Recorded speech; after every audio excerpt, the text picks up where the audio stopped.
नमस्कार, मैं हूं शिखा शुक्ला और आप देख रहे हैं द वॉइस न्यूज। आइए रुक करते हैं आज की ताजा तरीन बड़ी खबरों की ओर।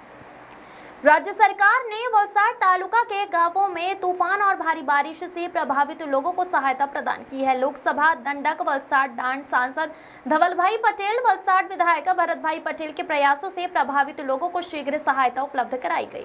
27 सितंबर को वलसाड तालुका में तूफान के साथ हुई बेमौसम बारिश के कारण कई गांवों में रहने वाले लोगों के घरों में भारी नुकसान पहुंचा है, जिसके बाद लोकसभा सांसद दंडक वलसाड डांड सांसद धवल भाई पटेल, वलसाड विधायक भरत भाई पटेल ने प्रशासन के साथ नाना सुरवाड़ा, मोटा सुरवाड़ा, भगड़ावाड़ा गांवों का दौरा कर लोगों को सांत्वना दी और इस संबंध में राज्य सरकार से तत्काल सहायता के लिए गुजरात के मुख्यमंत्री भूपेंद्र भाई पटेल को एक लिखित ज्ञापन सौंपा था।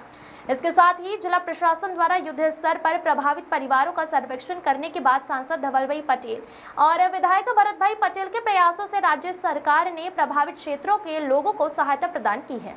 सांसद धवल भाई पटेल ने इस बार भी विस्तृत जानकारी दी। જે 27 તારીખે વાવાઝોડું આવ્યું હતું, અતિ ભારે વરસાદની સાથે એમાં પૂરા વલસાડ ડાંગ લોકસભામાં નુકસાન થયું હતું। ખાસ કરીને વાંસદા, ચીખલી અને અમારા જે વલસાડના કાંઠા વિસ્તારના ગામ છે ને એમાં પણ મુખ્યત્વે નાના સુરવાડા ગામમાં મોટા પાયે નુકસાન થયું હતું, ઘરોને નુકસાન થયું હતું, એની સાથે એમને બોટોને પણ નુકસાન થયું હતું અને તરત તંત્ર અને અમારા ભારતીય જનતા પાર્ટીનું સંગઠન, પોતે સાંસદ અને અમારા ધારાસભ્ય શ્રી ભરતભાઈ પટેલ, અમારા જિલ્લા પંચાયતના સભ્યશ્રીઓ બધે સાથે મળીને કામ કર્યું। અમારા પીડીઓ સાહેબે પણ તરત જ બીજા દિવસથી સર્વેની કામગીરી ચાલુ કરી દીધી। એના પછી મેં પોતે પણ મુખ્યમંત્રી ભૂપેન્દ્ર પટેલ સાહેબને લેટર લખ્યો અને એના પછી અમારા ધારાસભ્ય ભરતભાઈએ પણ લેટર લખીને ભરતભાઈએ પણ યોગ્ય સ્તર રજૂઆત કરી। અમે બધાએ સાથે મળીને રજૂઆત કરી। એના થકી 7 દિવસના રેકોર્ડ દરમિયાન 14,12,000 આપણા નાના સુરવાડા ગામને સહાયતા પહોંચાડવામાં આવે છે। ટોટલ 100 ઘરોમાં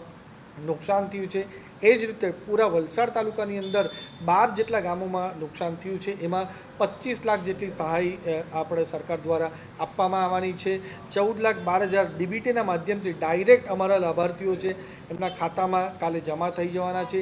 એની સાથે સાથે જે બોટોને નુકસાન થયું છે, ડાંગર ખેતી પાકને નુકસાન થયું છે, ખેતીમાં નુકસાન થયું છે, એના માટે પણ મુખ્યમંત્રી અમારા ભૂપેન્દ્ર પટેલ સાહેબને અમે લેટર લખ્યો છે, કૃષિ મંત્રીને પણ લેટર લખ્યો છે અને એમાં પણ જલ્દીથી જલ્દી સહાય મળે એના માટે અમે પૂરી રીતે કાર્યરત છે। અમારા ધારાસભ્યોએ પણ યોગ્ય સ્તર રજૂઆત કરી રહ્યા છે અને એનું પણ વર્તન અમે પહોંચાડવાના છે। પણ અમારી સરકાર જ્યારે અમારા લોકો પર કોઈ પણ જાતની આવી મુસીબત આવશે ત્યારે અમે એમની સાથે ખભેથી ખભે મળીને ઊભા રહીશું ને જે પણ સહાયતા અમે વ્યક્તિગત તौर પર અને સરકારની રીતે આપી શકતું એ બધું જ આપશું।